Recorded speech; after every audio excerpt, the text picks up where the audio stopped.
So welcome YouTube, Kidmoto here, and I got my wife with me today, so we're gonna try to do a dual motovlog. We'll see how this turns out.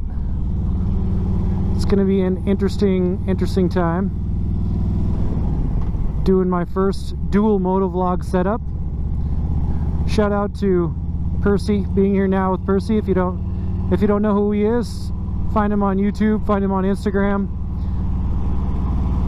He kind of came up with this really good setup for dual motovlogging, which I've been extremely excited to test out this year, because as I told everyone last year, I was going to be doing more dual motovlogs this year with my wife and maybe with some people that I'm riding with. So I wanted to make sure that I had the dual motovlog setup all squared away, and Percy figured out a new way to get good audio content doing dual motovlogs, and I was able to get out this year and get that set up when I got a new helmet set up this year. So now here we are doing our first dual motovlog.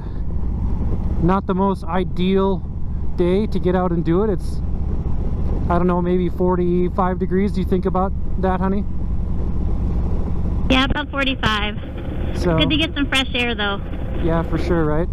It's not exactly ideal. Certainly not a good day to be getting out and crushing a bunch of miles, but good to get out and ride around town a little bit and get out of the house.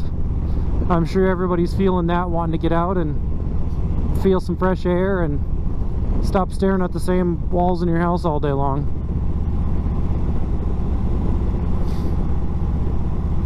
So how's the quarantine been treating you? Are you talking to me? Yeah, I'm talking to you. Are you talking to me or YouTube? I'm talking to you. It's been interesting for sure. I know our family feels lucky because we both still have been able to keep our jobs, and because my job is a teacher, I'm doing that from home now, so I'm able to be home with our girls, which has been an adventure trying to get online learning set up and be a teacher and a mom at the same time. But I mean, we're pretty lucky compared to what's been happening for a lot of people, so can't complain too much.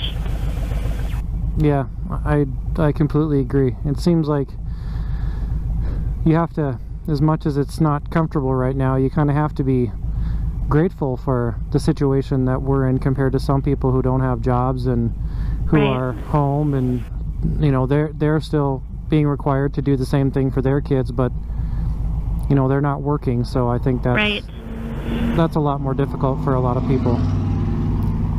Wow, that truck was loud. And you working in healthcare is a little added stress just because of the risk of exposure at your job, but luckily you're not really on the front lines like so many nurses and doctors and other healthcare providers, and we're super grateful to all of those people that they've been brave enough to continue working through this really scary pandemic, and hoping and praying that it's over soon. Without a doubt. So we thought we'd get out today and do a little motovlog and show you guys on top of the pandemic that we're going through in our town, and much just, you know, much like everyone else is across the country, we are doing our normal spring thing, which is going to be battling some high water here pretty soon. Our river that runs between the two cities that we live in here is out of its banks, and our downtown, way out of its banks. Yeah, way out of its banks. Our downtown area is shut down with what we call our temporary flood wall, and so we have that we're dealing with on top of it. So we're gonna kind of ride over the bridge between the two towns, and hopefully you guys will be able to see some of the situation where the water's pretty high. Mm-hmm. So we live in Grand Forks, which is in North Dakota, and then this bridge we'll be going over in a few minutes is a bridge into the city of East Grand Forks, which is Minnesota. The way Ryan goes to work pretty much every day. Yeah, so we live in a border city, so borders between two states, and Grand Forks and East Grand Forks, we share some common bridges between the two of them, but they are in actually two different states. So I live in North Dakota and I work in Minnesota, so that's proving to be a little bit more complicated right now with this pandemic, because our states have different rules right now for what you can do and can't do and how you're supposed to be moving about. So I kind of have to abide by two separate rules right now, which is a little bit more challenging for sure.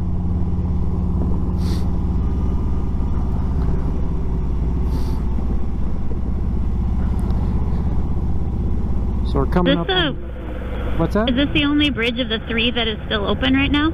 I don't know. I think it might be, though.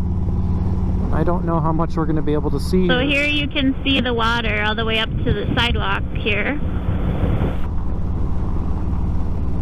And hopefully you can kind of see the trees there where the bank of the river is at. And then as we get closer to the side of the bridge here, so this is a campground. Yeah, it's a campground or camp. This whole area down here that the water is at is all a campground. So this road is where we would normally go into the downtown area, and there you can see there's water covering up street signs, and there's actually a stop sign down there somewhere. There's a street and a road and everything that goes down and around through the park down there, and that's all filled with water. You can see the picnic shelter. And then we have a little bit of melt off that comes in down here. Oh, some deer down there. Oh, really? Yeah. I didn't see that. I wonder if there's 3 deer laying down by the water down there. Oh, wow. I wonder if they're stuck, like where they came from and how they're going to get back. Maybe. Through the water. That's pretty crazy. I've never seen that. Them this close to town.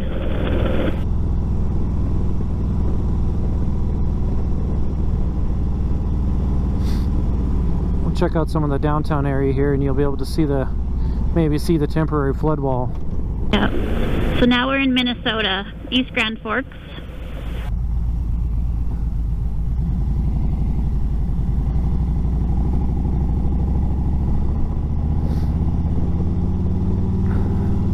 Their gas is $1.69 per gallon. It's been a really long time since it was that inexpensive.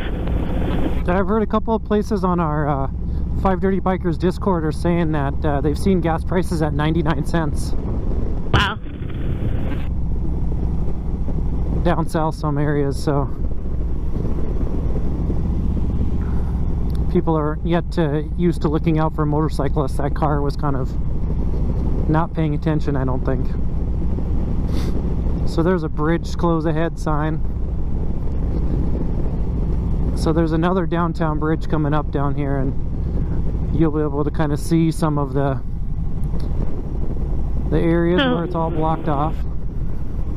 And so in 1997, this area that we're in right now was completely underwater. And after that is when they had to rebuild the downtown area and put in flood walls, which is directly in front of us right now. You can kind of see that structure. Yep, so that's the temporary flood wall that's put up downtown here. And they close off all the streets, and then the water's probably up against this area out here because it's way far out of its banks. But that's kind of the temporary flood wall that you can see right there.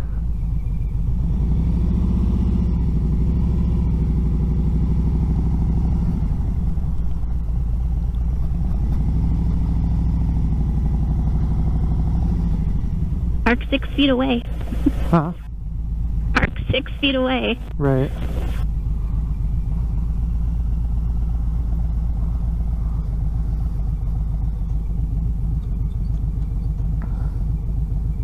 So we'll get out and take a look here. Sure. Go ahead, pop off.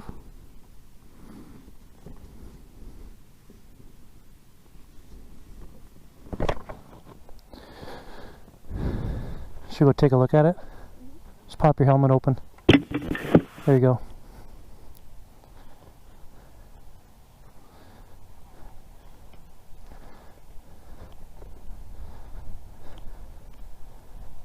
It's pretty crazy. I haven't come down here in a while.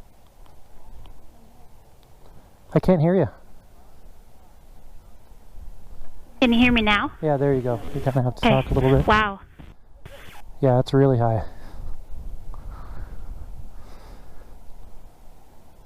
Railroad bridge down there. You want to talk about the monument in the middle there? Yeah, I don't know Can you see it from here? if you can see the monument, but yeah, there's a kind of a green roof over there. And there's a monument kind of right out there. I don't know if I'm pointing to it correctly, if you can see it or not, but that monument was the river level in 1997. The tip of that obelisk was, so it would have been over all of this. So it would have been probably about my height level, so 6'3" over this wall that's here in front of me.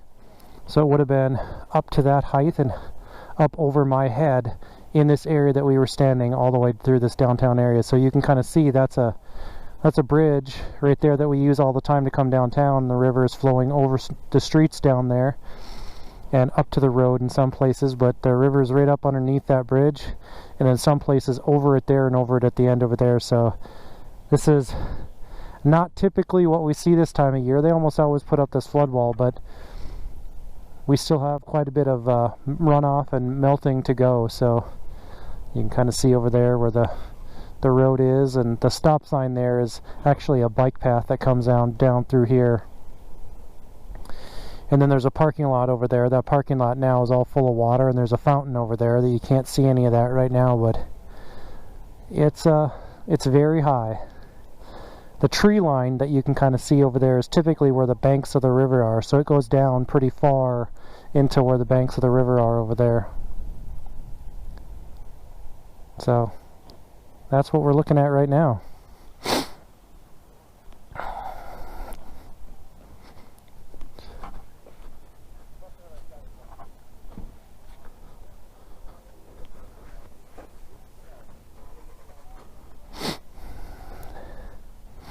Should we get back on the bike? Sounds good.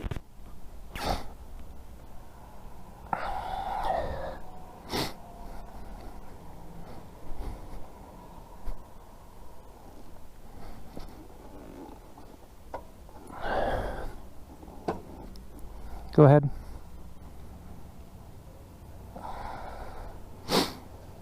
You up? Yep. Good to go.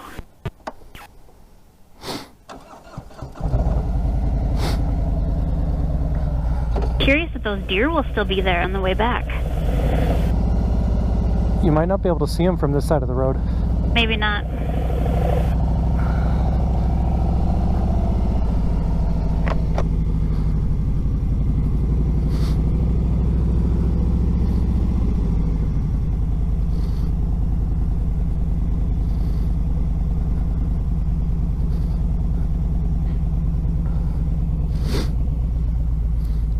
Your sound better now that you turned your volume up? Yes. Good.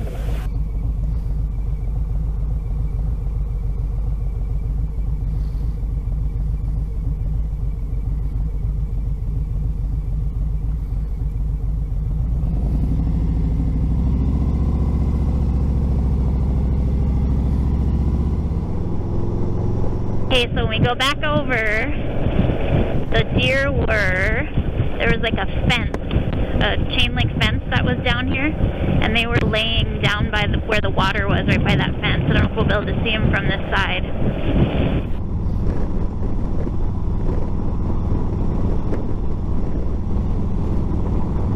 Yeah, that wind is chilly.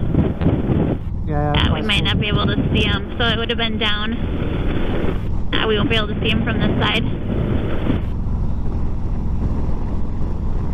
No, they would be down by that fence right there.